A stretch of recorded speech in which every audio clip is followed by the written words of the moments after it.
Muy buenas noches, queridos televidentes. Una vez más estoy aquí con ustedes trayendo el programa Diálogo Democrático. Good evening, friends. Once again, I am here bringing you our program Democratic Dialogue. Remember that we do this show once a month, the first Wednesday of the month. For many years, you know that my goal has been always to bring information to our communities, issues that are really what I believe is important to making sure that people are informed about different issues. And today I am going to be introducing someone that is really familiar to all of us. Una vez recuerden que mi programa siempre lo enfoco en traer los temas que creo que son importantes para educación e información de nuestra comunidad. Por muchos años estoy trayendo personas que muchos de ustedes ya conocen y traemos temas diferentes. Esta noche vamos a tener una educación, porque creo que lo que vamos a discutir esta noche es importante principalmente para la juventud y también para los padres. Tonight I'm going to be introducing someone that is familiar to all of us, especially in the city of New York, but someone that is, his goal is something similar to mine: education, education, and education. His name is Alfred Kurland, an educator, someone that has been with us for so many years, and I think that he's been a mentor to so many in our communities because his goal is, as I said before, is education.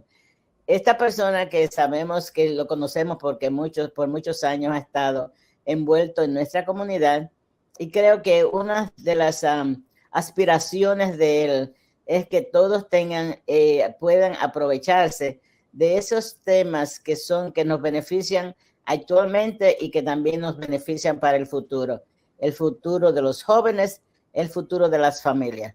Y me estoy refiriendo al señor Alfred Kurland. Hi, how you doing? Okay, hi Maria, how you doing today? I'm okay. So once again, we are teaming because at the beginning of this year, we already have the introduction from your book, and I hope that some people that are familiar with you take advantage, because it's really a very interesting book. But tonight, I think you are going to be introducing to us a young lady, a young woman. I don't know, sometimes you say lady and woman, or, child or whatever. It's really, sometimes people are not really into the lady and women and whatever. So anyway, but it's a young person. It's a young person that you are mentoring, and I would like you to introduce her to us and tell us why you are asking us to listen to her view about the goals of this particular program, who is Vote 16 New York City. So it's all in your hands now, Al. Okay, so I came to meet Michelle very, very recently when she was brought on board by a colleague of mine, Fran Barris, who's helping with the Vote 16 campaign. Michelle is a sociology major at a community college, and through her life experience and her experience in civics and local politics, she decided to come on as an intern to our little collective group, the Vote 16NYC. So I think I would like to turn the floor over to her for a few minutes, so she can introduce herself in better detail. Hello, everyone. My name is Michelle. I'm a representative for Vote 16NYC, which is an organization that helps enfranchise, empower, and educate 16 and 17-year-old youths so they can have the right to vote in local municipal elections. We want them to have a voice on different policies, such as school violence, such as guns, school safety, environmental issues, and we just want them to be the new leaders. We want them to have a voice in their government and in the policies that will be affecting them in the future. Okay, a question. Where are you from? Are you from New York? Are you from where you born? Your education background and so on and so on. You speak other languages, and since just tell us a little bit about that. Okay, so my name is Michelle. I was born in California. I moved to New York when I was about 6 years old. I went to high school in the Bronx, Crescent High School. Um, in my high school, I was a part of Big Sister, Little Sister for 3.5 years, as well as the Italian Honor Society. And I was the type of person in my school who, if something were to go wrong, or any type of injustice, I was the first person to say, let's make a petition, let's get everybody started. Let's do something. So I really believe that students, especially if they're educated in civics, should have a voice, should have a right to vote on the issues that impact their daily lives. Okay, so you're saying that from California. How long have you been living here in New York? Basically about 20 plus years.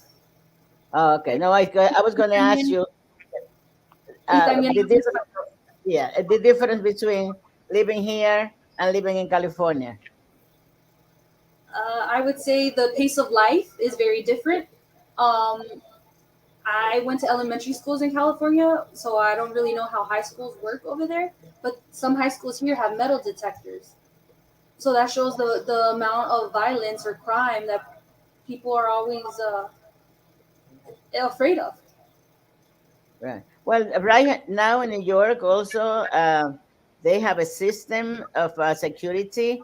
It's not just just entering the school or areas, but also making sure that they have a police officer, what is called a youth officer, that is supposed to be nearby, sometimes inside the school, depending whatever the needs is, to make sure that there is a protection. And so far, we have not seen any type of violence, serious violence in our schools, like in other states. The problems that we have mainly in our schools are bullying that the young people are suffering. But that is happening in primary school, it happens in college, and so on. So we focus more on the protection and safety. We don't want a police officer in the inside the school buildings that have guns. They're not supposed to be carrying a gun unless they need to have something. Then they will ask for additional help. So that is good about New York's so far. And I hope, I keep my fingers crossed, not to be in a situation like in Tennessee, Texas, and so on. So this is really good that you are part of the leadership, and that is something. The way I see your face is something that is like a natural thing. I don't think that someone pushed you into that particular, responsibility that you have taking over. I think it's really important, especially for young women, that I usually take some time, a side, seat next to, a young man or a male. So I think that, I really feel great that you are having that drive that is and that you could encourage more other young ladies and women to follow your leadership.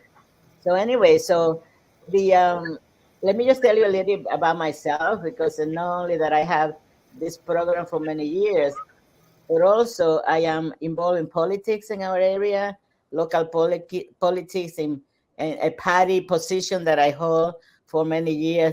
And I blame Al Kurland for that, because he's, many years ago, we crossed paths, and unfortunately, he took advantage that there was a need for, not seriously, a need for women also to be involved, and here I was. So I blame him for everything that I'm suffering now due to the political, atmosphere in this city and in this nation. And thank you so much, Al. Anyway, You're welcome. so one of the things when Al told me we had spoken about this particular issue about getting young people engaged in civics duties. It's really a duty. That is something that needs to be taught early on in our schools, and of course it doesn't happen that way. So it's when he mentioned that something getting the teenagers involved. I agree. Although I have a little problems in some of the particulars, because my culture, I'm from the Dominican Republic. I came here very early, also very young, and I see that most of our young people are still, when they are teenagers, they're still under the control of the parents or whoever, the guardians, things like that. So they don't have that much independence. They may be thinkers, but sometimes they don't have the opportunity to express themselves. So I think this program and this project give us an opportunity to give them the opportunity to open up and make sure that they are part of the solution of the thing that needs to be done, especially at a younger age. So Vote 16. Okay, let me just, are you bilingual? Do you Yes. speak Spanish? Okay, so why don't you tell us in Spanish a very few things about yourself so I can just start asking questions? So, como les dije, hola a todos. Me llamo Michelle. Yo soy un representante para la organización Vote16 New York City, NYC. Y estamos tratando de otorgarle derechos a los muchachos de 16 a 17 años para que tengan una voz en su gobierno, especialmente en su gobierno local. Como yo, antes de trabajar con Mrs. Barres, que es una de las asociadas mías, yo no sabía que muchachos de 16 a 17 años podían participar en las juntas de su comunidad, en community boards. So, eso es algo que en mi opinión no es común, mucha gente no sabe.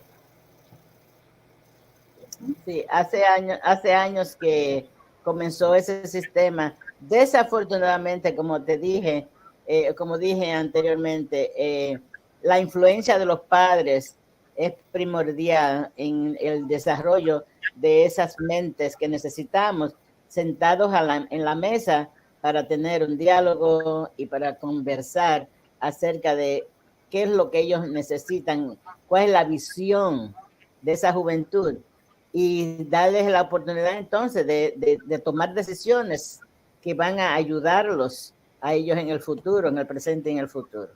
Okay, so right, I'm so glad that you're bilingual also. And last night I attended a gala celebration of an organization, Mexican organization in the Bronx.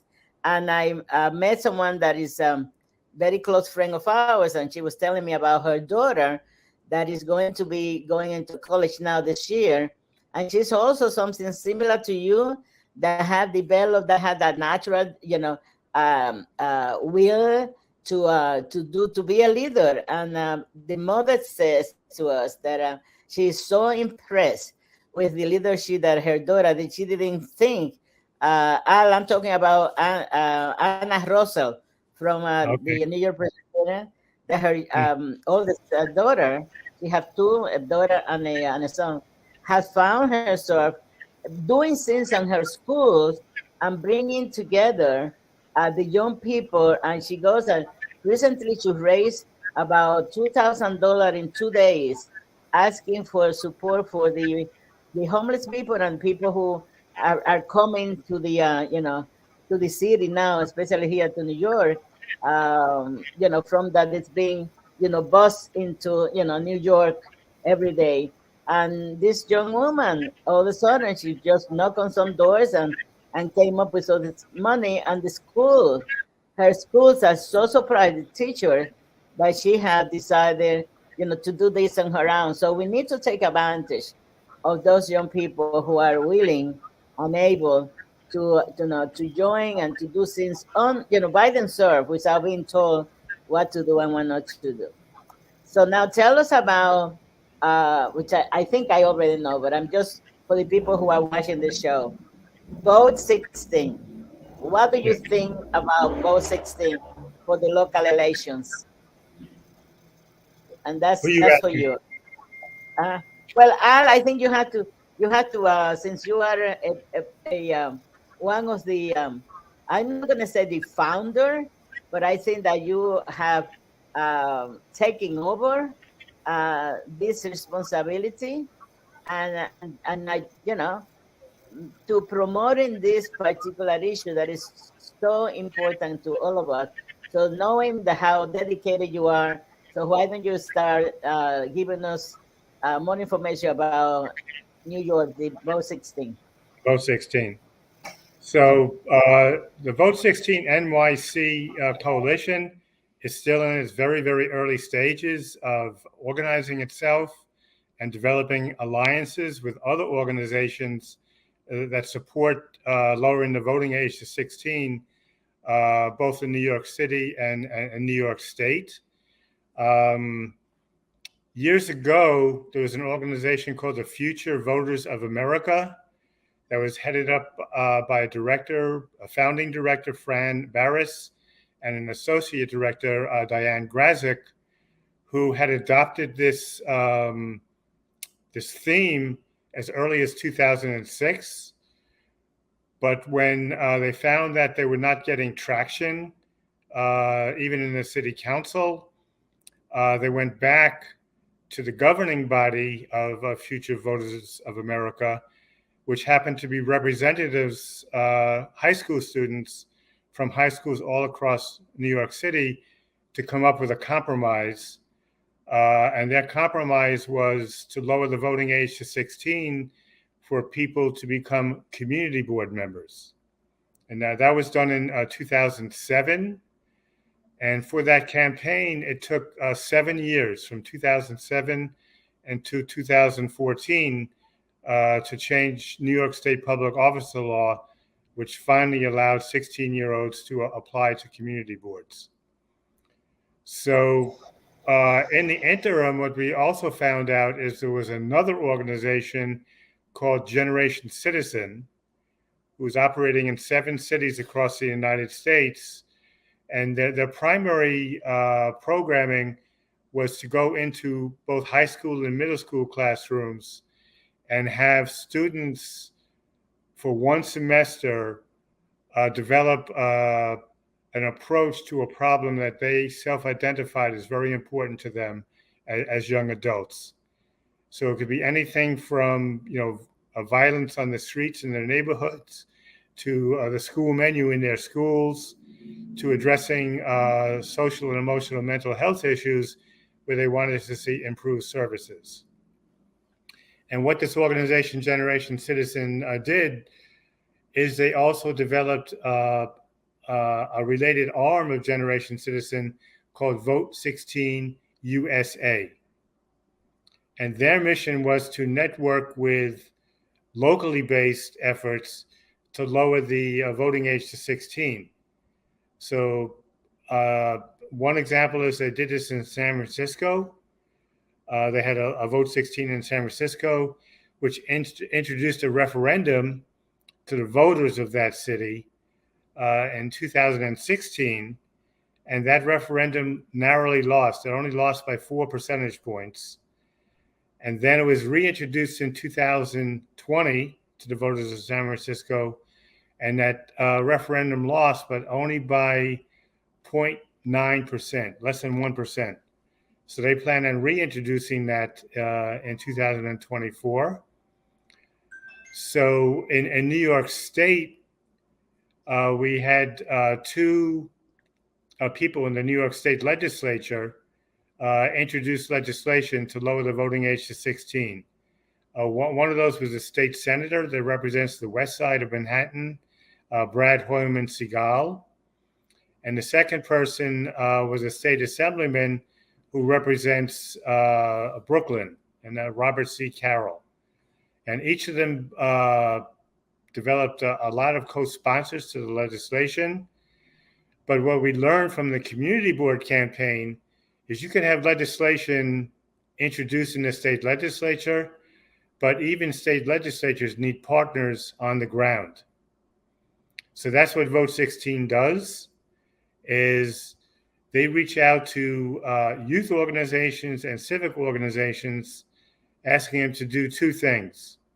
One of them is to generate an organizational letter of support, attesting to the value of having young people vote at the age of 16.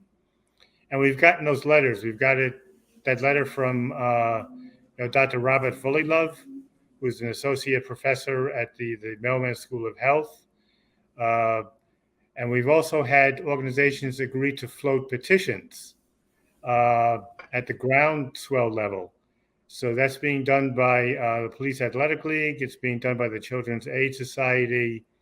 And it's also being done through other smaller organizations who represent small areas in the city of New York. So that's basically where we stand right now. It's a movement, I would say, that's being built from the ground up, but also getting support from institutional leaders that believe in the value of having young people vote. So once that legislation, is approved at the state level, do they have to get then the local level, like city council and so on, to also go along, or would that be only necessary if the state goes ahead with the entire state, because that's the jurisdiction? It doesn't have to do anything with the city council, although we do need support by city council also, right? All right. Well, that's another lesson we learned from the community board campaign, was that similar to what's going on now, it had to be approved by the state legislature before 16-year-olds could be approved to join community boards. And what we decided, we worked very closely with Gail Brewer, initially when she was a city council person, and then when she became borough president, to generate a resolution of support in the city council, which was not mandated, but the state looked at that as a statement of local support, because city councilmen represent people, across the 5 boroughs of New York City. And if we got a majority vote of support, to this resolution, it would demonstrate to the state legislatures that New York City, approved of the legislation. In the case of the community board city council resolution, that eventually passed. They heard testimony from leaders, both youth leaders and adult leaders, from about 20 different agencies. And the final vote was, something like 48 in favor and 2 opposed. So we're looking to do the same thing, again, working with Gail Brewer, who is now back to being a city councilwoman. She's agreed to lead an effort to organize at the city council level to generate a resolution of support. All right, so now I have a question now for Mitchelle. As you heard, and how not easy, I'm not going to say it's difficult, but it's not easy to put this thing together. This is a action that needs 24/7 time to make sure that we reach out to everybody. Your organization, how large is your organization? Do you have enough people that we can rally and join others to make sure that the legislators understand that this is something that is not only for by adults, but also for young people, a coalition of young people and adults, to make sure that so how ready and are your groups to help out on this? So right now, like Al said earlier, we're in our very early stages, but we are building a website. We have petitions, we have signed letters of support, both from Congress people as well as from regular citizens. So, and we also have postcards that we're sending out. So it's, like I said, very much in the early stages, but that's why we're here, so we can get the word out, not only for young people to join community boards, but also so they can join this initiative, which is to allow them to vote at a local level. Yeah, and I would uh-huh. add to that, Priya. So I'm kind of the coalition builder person, with grassroots organizations around the city, since I've been working with them so closely through the years. And I'll give you 3 brief examples. So we there's an organization called the Children's Aid Society. So what they've agreed to do is they run multiple sites, through the city of New York. So what they have agreed to do is to, meet with the directors of the various sites and set up tables and have many instruction lessons and seminars with both the staff, the parents, and the young people at all these centers, and to generate petitions of support at the ground level through Children's Aid Society. And that, in a similar fashion, has been agreed to by SCAN New York. They work mostly in the east side of East Harlem section of Manhattan. And finally, there's a neighborhood coalition, which is called the Uptown Youth Collective, which includes organizations such as Catholic Charities Alianza and the Inwood Leadership Academy up in Inwood. And they too have agreed to join this campaign, through petitions and organizing at a local level, to see this come through. So my final take on this is Vote16 is like a catalyst. We reach out to coalition partners, but if we create a groundswell, it's going to be the coalition partners that create the groundswell. We can initiate, we can, be fire starters, but it's the coalition partners that have to get it done.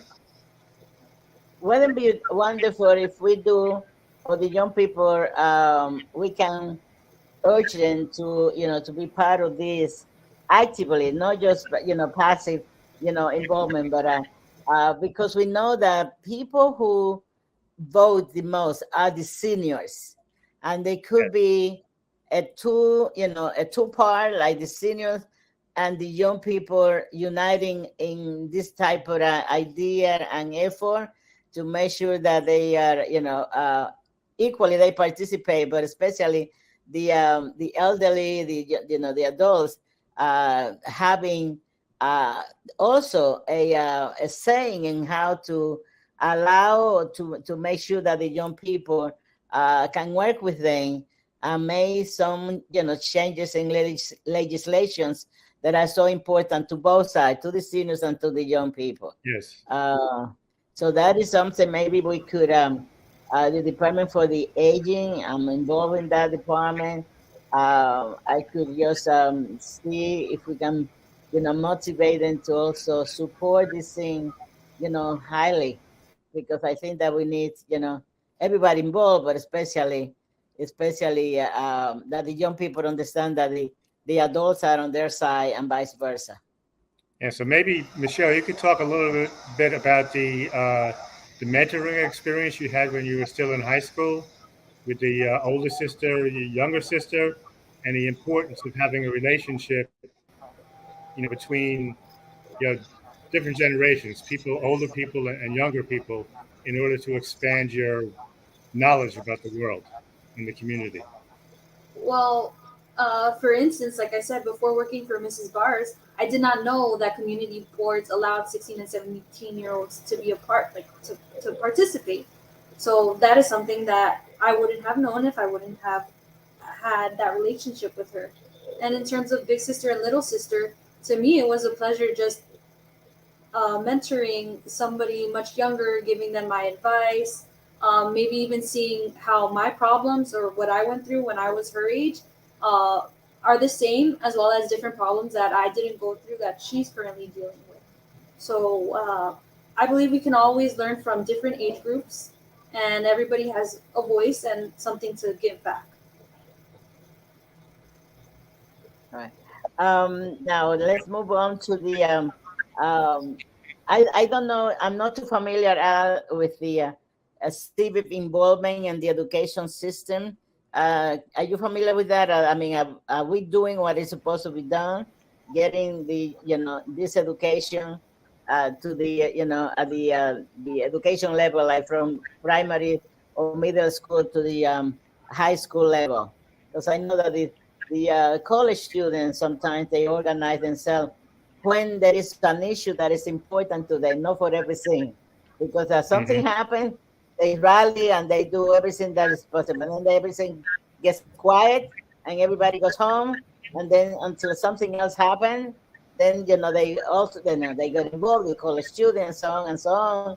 So just like the issue now, the abortion, that also the lack of discrimination for different ethnicity, gays, and everything else. So sometimes it happens, and then they just go crazy, like I say, crazy, and then they just tape it off, and then we start all over again. So are you familiar with that? I just don't know if you got my question. Yeah. So what we're focusing on now is like civic education, specifically in the high schools, since we're talking about the 16-year-old vote. And that there are organizations that do what they call action civic programs in the high schools. So you have like Generation Citizen, running action civic programs in the school. You have a coalition across the city of New York, which is called a Public Agenda, Youth Agenda. And what they do is they recruit about a dozen high school leaders to reach out to high school students all across the city with surveys. They reached about 3,000 high school students in the 5 boroughs in 2023. And they have the students submit the surveys where they identify the most important issues in their lives, be it crime on the streets or mental health issues or quality of school instruction. And once they have feedback from all these students and prioritize issues that need to be addressed, then these student leaders, who are also from high schools across the city of New York, they meet with representatives of city agencies and elected officials to help them learn how to address the issues using local city government.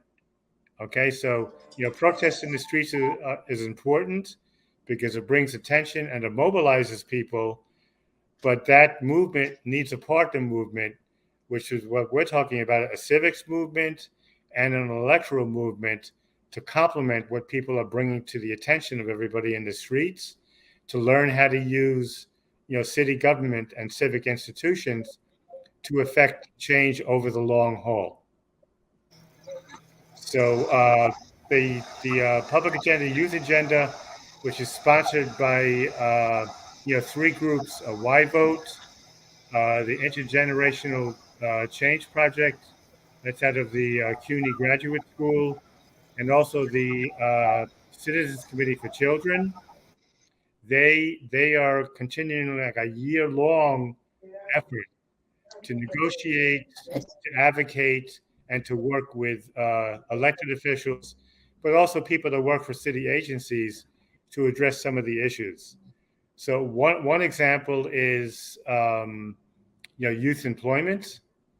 We have a very much improved summer youth employment program, but we don't have too many opportunities to introduce young people to the world of work during the school year. So now we have people in city agencies that are working with high school students to try to come up with creative ways to expand summer youth employment into a year-round program, which can introduce high school students, in an organized fashion, to the world of work. So there's not a mandate within the academics of New York City, New York State Education, Department of Education, to get the young people more educated on the civic responsibilities, or do we have to go and push for that? Okay, so one of the bills that's been drawn up in both the Assembly and the state Senate, there is a mandate to have 8 hours of civics training for every high school student. That would be mandatory. And as part of that training, it would be learning about the electoral process, and then giving 16 and 17-year-olds the option of registering to vote. There would be an opt-out option. Not all 16-year-olds necessarily would want to vote, but those that do would be registered to vote, and as those that don't would opt out and perhaps wait until they're 18 or older, to register to vote. That is a mandate in the legislation that would the Department of Education would put into effect, should the legislation pass. Wouldn't it be wonderful if the young people would be interested in the civic education and not only on learning how to drive, how to get a driver's permit when they are 16 years old. I think that would be a combination that we can enticing into doing, making sure that they do know the responsibility that, and not just driving. Especially in New York, not every child is going to be, a young person is going to be driving, since we don't have any parking space, and cars are so expensive. They are not as needed in other states, that they lack transportation like we do here in New York. Mitchelle, could you just also tell us in the future, what else would you like to see us do for you, and how we can get more people involved in this particular issue? Well, in the future, I hope people of all ages do support these bills, which are going to allow young people to vote. I think civics education is very important in schools because we want informed voters. And data also shows that there's a correlation between taking civics in high school and being a future voter, like to keep voting. It makes it a habit. I also believe that most students or most youths don't believe that their voice is important, that voting makes a difference. And this will show them that voting at a local level does make a change, especially it impacts their lives, their daily lives. So for that reason, I hope that this really does pass. When you speak with the young people like you and the ones that are trying to get involved in this issue, what are the issues that are more important to the young generation? Sometimes we like to tell them what's important, but what do you see out there from the that perspective of the young people? Looking at, sometimes they say, what is the future for me, and things like that. So what are those things that are that you feel, or that you see or hear, that are important for them right now? Well, I would say bullying, like you mentioned earlier, bullying in schools, safety in schools, gun violence, the environment, and like personally, when I went to high school, I always complained about the buses. I was sometimes late because they weren't on time. The raising of the prices, just different things. Basic everyday things that we go through. I think that it's extremely important also for us to hear your voices, and this would be a fantastic time to make sure that we are educated by the younger people who are going to be going into the future with a school debt and things like that. I mean, you just imagine if most of the young people will be able to vote and to make decisions. They don't have to be thinking about a burden of having a debt, an education debt, that is going to limit the way they will be living and raising a family if they have this burden on their shoulder. Is there something that that you have heard from them about that, or what do you think? Of course, I feel a lot of students were looking forward to their student debt being forgiven. I'm still hopeful that that will happen. So definitely, the raising prices of higher education are an issue um, that I feel every student, both young students who are 16 and 17 to people who have even finished, their higher education, are interested in. It's very important. No, I know that my generation, people are still paying for that debt that they incur going to a good school, and I believe that a good education doesn't have to be that expensive, and there are some ways that the government at least could force those those colleges to come up with the understanding that they should provide, and they get a lot of help from government to make to help students from all walks of life, especially the minority students that are there without with no hope to get a good education because they lacking the money, and that they cannot be able to to live and to have a decent life in the future unless they go to some of those colleges. So that's my personal opinion. I'll now tell us about what are we doing now from now on.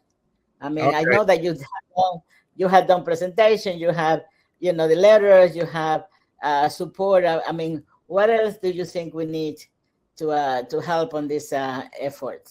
Yeah. So, before getting into that, just one brief comment to follow up on what you were asking, Michelle, is another important reason for introducing both civic education in the high schools and also the right to vote is it's been found in studies in other cities in the United States where they do both, where they have good civics programs, strong civic programs, and they have extended the right to vote to 16-year-olds, that they create a foundational habit in the heart and the mind of the importance of voting, where these 16-year-olds who register to vote turn out in much higher numbers than if we wait until age 18.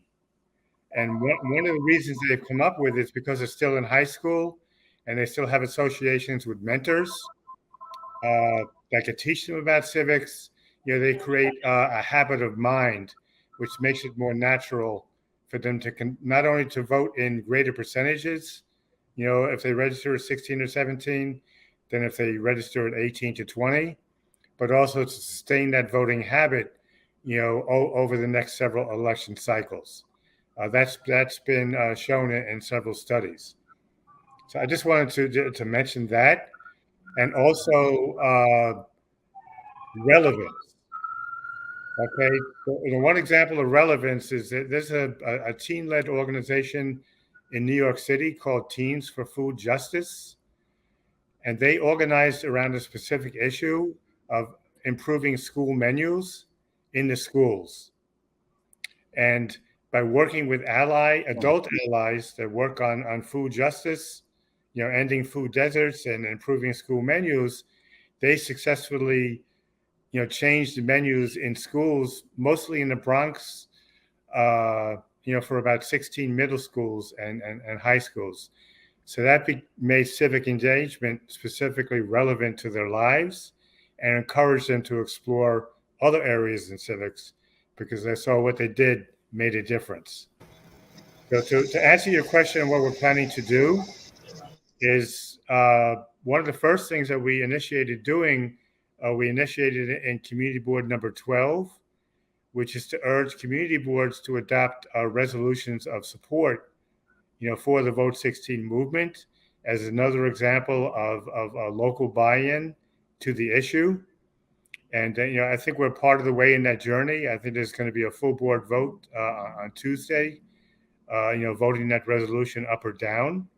and we plan on reaching out to youth groups and civic groups in neighborhoods across the city of New York, to embark on that course, for community board buy-in to the movement.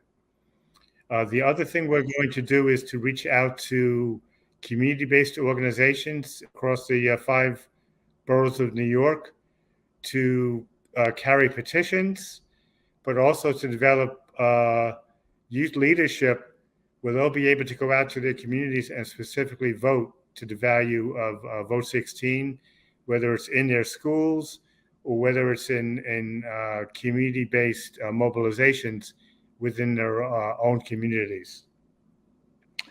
And finally, we continue to work closely with as many elected officials in the state legislature as we can. We'll probably organize, a lobby day up at the state legislature. And I just wanted to mention that one of the role models for being involved in this issue is actually demonstrated by the elected officials in Washington Heights and Inwood, where we have Congressman Adriano Espaillat, our state senator Robert Jackson, our state assemblyman Yamani de los Santos, and Al. And how about Sean Rowe, that would be on the city council? But that you're talking about the one in Albany. Okay. Right. And also in the city council, we have Sean Abreu and Carmen de Rosa, who have also pledged support, to this movement. So we virtually have the entire elected delegation, largely, thanks to you, to your role on the community board, but also as a district leader in the Democratic Party, bringing this issue to higher prominence in the mind, because you always have to remind them that it's not just an issue on a piece of paper, but it's an issue in the hearts and minds of the community. And that's what you're doing and what we're doing, to press to get the elected officials more involved, to make sure other elected officials, come on board. Well, after this work is done, I think we need to try to get the Board of Election to be either restructured or to come up to reality, because we are seeing that we need to change the voting times. We have seen people who cannot work from 5 o'clock in the morning to 9 p.m., including now that we have like a 10 days primaries and early voters and things like that.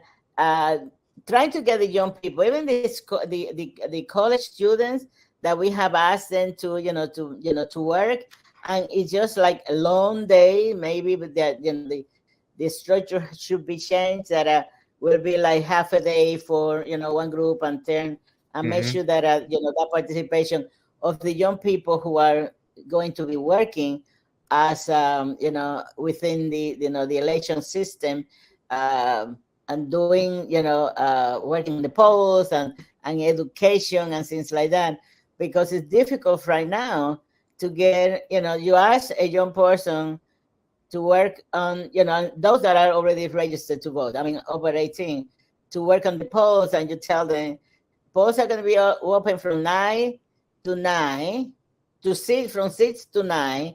You have to be there about 5, to help out, to set up the thing, and you won't be able to get out of there unless the primaries or the general elections are easy, uncontested. I shouldn't say uncontested. They have to stay there until everything is done. Sometimes gets home by midnight. There is some problems within a particular polling place. Who wants to work, for very little money to begin with? And even if it's a lot of money, it's a long day for anybody to be working, those hours. But we won't tell the young people about that until we get this legislation in place, so we can tackle this other issue. Let me see. We still have a few minutes to go. Did I leave anything out? I think maybe sometime, in the next future, we can hear from Frank to join us on the in another program that he's been working with Michelle. Michelle, do you have anything more to add about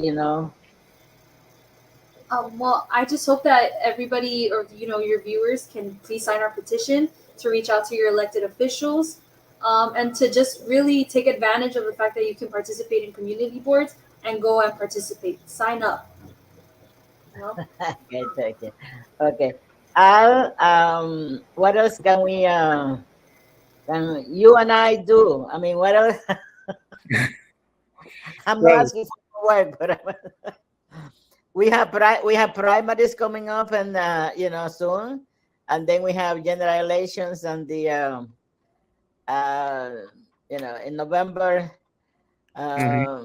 Let's hope that people who are running, the good ones get elected or re-elected, and the ones that are not good to get away into the sunset. But anyway, let me see. This program is going to be air June, the first Wednesday in June. I think it's the 7th, something like that. So I am glad that Michelle is on board as a young woman, and that I hope you continue. Don't get discouraged. Sometimes things are hard, especially working with young people like your age, trying to convince them that the future is in your hands. It's not in our hands, it's on your hands, and we can support you, that we can help you. But I think that the most you speak with them, especially about serious issues, mental health. That is something that is the young people. I don't remember when I was growing up having being aware of there are so many problems, and now that I see situation like the young man that was died on the subway the other day. That was unfortunate. As a young man dying very early, and that type of thing is really something that the young people should be aware of. And how can we help them? How can we make changes that situations like that doesn't happen again? So I am glad that you were willing to to come to the this program, and I'm glad that Al is working so hard. I know he's not going to be retired for a long time, but he's a source for you, Michelle. Al Kellan is like fantastic person, and he's always willing to help you, because that's his mission. Young people and cats. And cats. And that's it. But I think that I see him working with the young people and putting the education in front, as his goals, as something that I respect so much about. Although sometimes I want to kill him, but then that's okay. I have to live with the combination of appreciation and ready to kill me, and I've gotten used to that. And I just wanted to also mention, in the brief time we have left, that as important as the Vote 16 initiative is to me, and I'm going to continue to work with Michelle and Fran and Diane and young people across the city, to see this get passed. It's also important to build what I call a culture of participation in New York City, because there are so many avenues where young people can learn to become involved. One of them, we talked about earlier, is community boards, and part of the problem is visibility and awareness about opportunities. When young people are polled about whether or not they want to become involved in the larger community, upwards of 65% of young people want to become involved, but that same percentage, about 65%, say that they've never been told about what the opportunities are that actually exist. So we have to do a better job as an adult generation in the schools, but also in the communities to help young people become aware, to make things visible of how they could become involved, whether it's on joining a community board or at least interacting with a community board, finding out ways to become advisors to their own organizations or elected officials. The main point is that young people have to be given opportunities to find out for themselves that yes, participation does make a difference. And I think when we build that culture, over time, we will also see that the rates of voting in New York City will also improve. Yeah.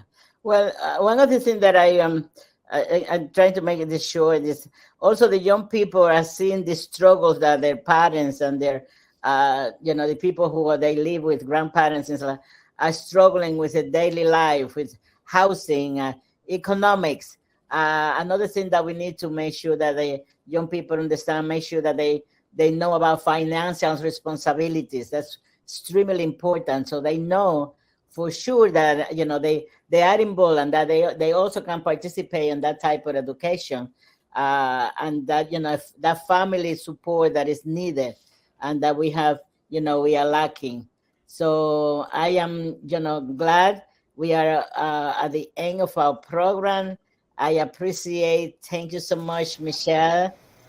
Thanks, Al, continue working. Let's have a nice summer.